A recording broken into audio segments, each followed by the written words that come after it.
What's going on, everybody? John on here with you. It is Friday, November 10th, 2023. How's everybody doing out there today?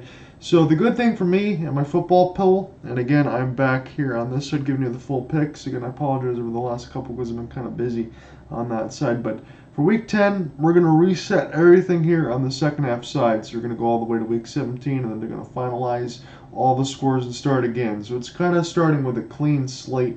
I was 7-6 last week. I did get a couple winning weeks in a row, but only by one, albeit.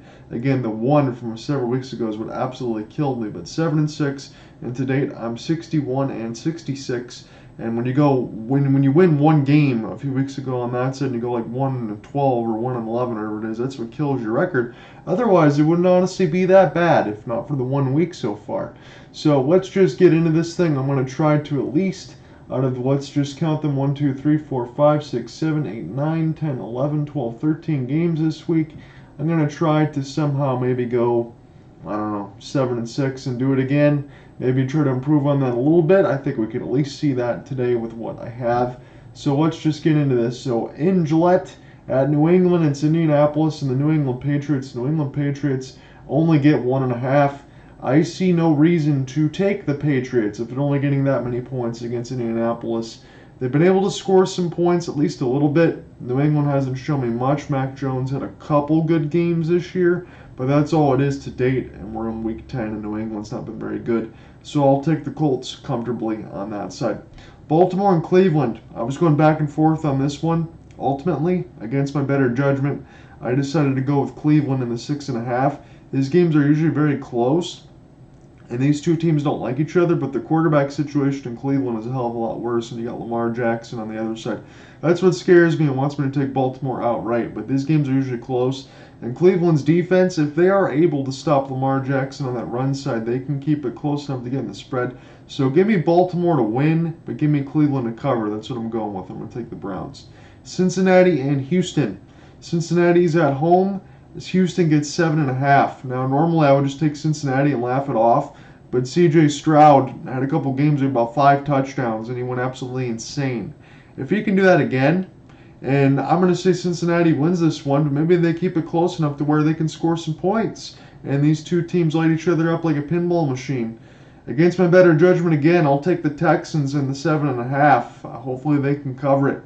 San Francisco and Jacksonville. San Francisco's been struggling of late. They've been dealing with a lot of injuries. And this Jacksonville team at home, this is not going to be easy. I feel like this is a toss-up game, and comfortably, I'll take Jacksonville in the 3.5. I think even with a team as good as San Francisco, I'll take the Jags. I think they actually get the job done. They could win this game outright. So I'll stick with the field goal. I think I'll be okay on this one. Minnesota at home getting 2.5 as they host New Orleans. I still think Minnesota is the better team, even without Kirk Cousins again in that situation, and the injury is very ugly. He's not going to be back for the rest of the year on that side. And Minnesota, as far as picking up the quarterback situation with Joshua Dobbs, he might be able to fit right in. I think Minnesota is the better team, and they're getting points at home. I'll take the Vikings. This is where I'll start to get away from the dog side of things. Pittsburgh and Green Bay. Pittsburgh only has to cover 3.5 against the Packers. Packers, I don't think, are a very good football team.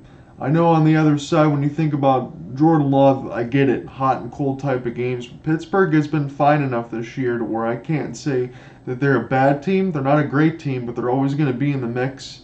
And I feel like that should be more than enough to take out the Green Bay Packers. So give me the Steelers, only on to cover 3.5. True toss-up on this one, Tampa Bay and Tennessee. Tennessee, road dog, only getting 1.5. Tampa Bay has been losing some games. I feel like they need to play a little bit better. Tennessee, unless you're going to get exposed by Derrick Henry, which has not shown you that this year.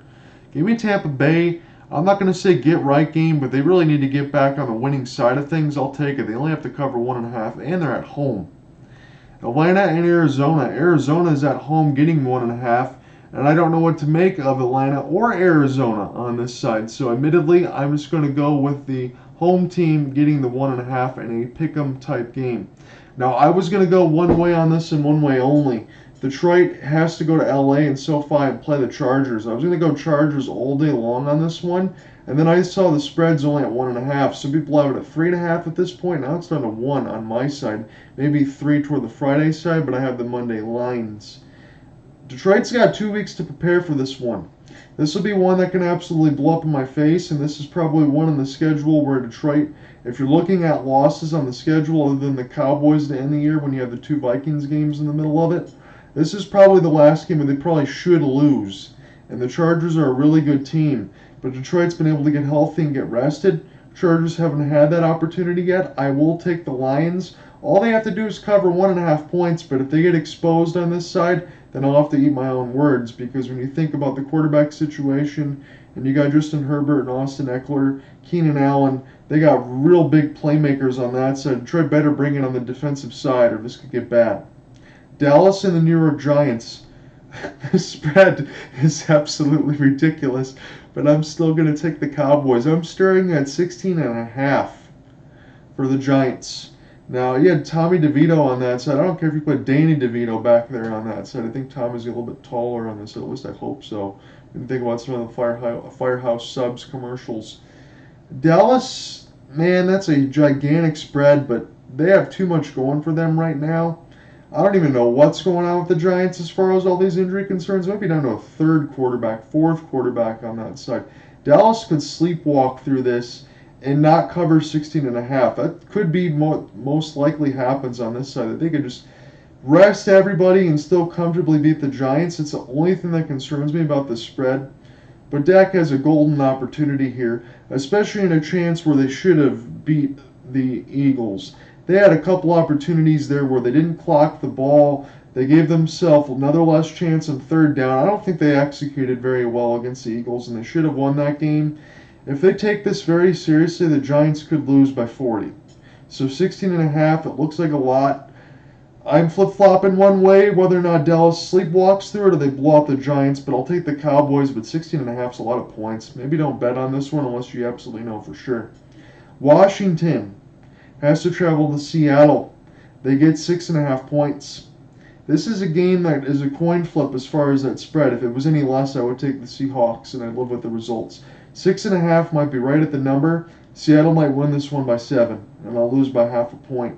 With that being said, I know Montez Sweat is on the other side now. He's no longer on the Washington Commanders side, but I'll go ahead and take the Commanders because I think the spread's a little bit too close at 6.5. It's too close to call. I'll take the points.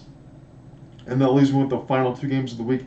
The Sunday night game is really this. Oh, this is a dog game. Both the Sunday night game and the Monday night game. My God. The New York Jets and the Las Vegas Raiders. Raiders at home getting 2.5. Not a very good football team right now. They are at home, but the Jets defense is still very, very good. And Zach Wilson can do enough to beat the Vegas Raiders, even at home.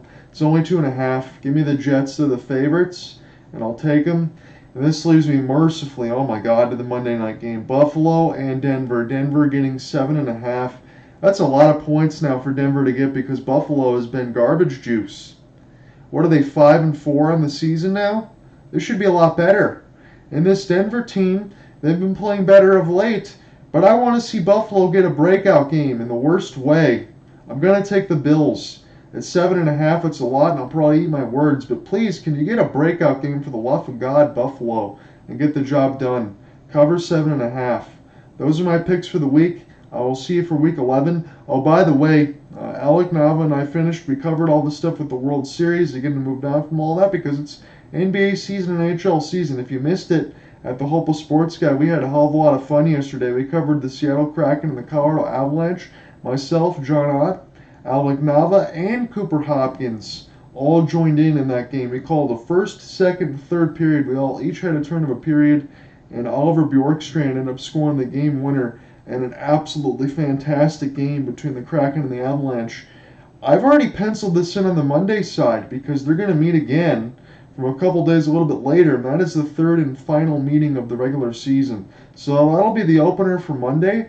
If that happens again and these guys want to, all 3 of us might join in that game again, but I'll at least be calling that Monday alongside somebody. It might be Alec Nava if Cooper Hopkins doesn't join in on that end, but that's going to be a lot of fun. We'll do it again on Monday, but if you missed that, on the Thursday side, it is on the site of Hopeless Sports Guy. I had a little bit of a recap Didn't get the full story because I had a lot of stuff going on at that time after it was done. Because NTG, Nick the Gamer, just got a PS5. He wanted to play some club stuff and then also get everything set for NHL 24 and then 2K side. So I got a little bit busy on that end.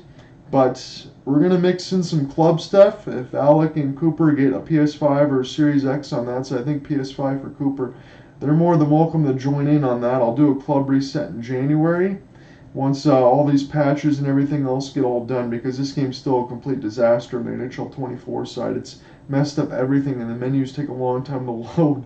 But I'll get all that reset in January. But for the rest, Monday's side will be the rematch of the Kraken and the Avalanche. That one's at Climate Pledge. And then I have back-to-back games next weekend against the Kalkaska Battlers and the Waterford Sharks on a Saturday and Sunday. So that'll take up my weekend streams. So it'll be early streams, maybe Monday, Tuesday, Wednesday, and then be done for the rest of the week. But I'll catch you for week 11 in the interim. Wish me luck as the stats reset. Peace, everybody. Hopefully get a chance to talk to you very soon and probably see you on the Monday side. Have a good one.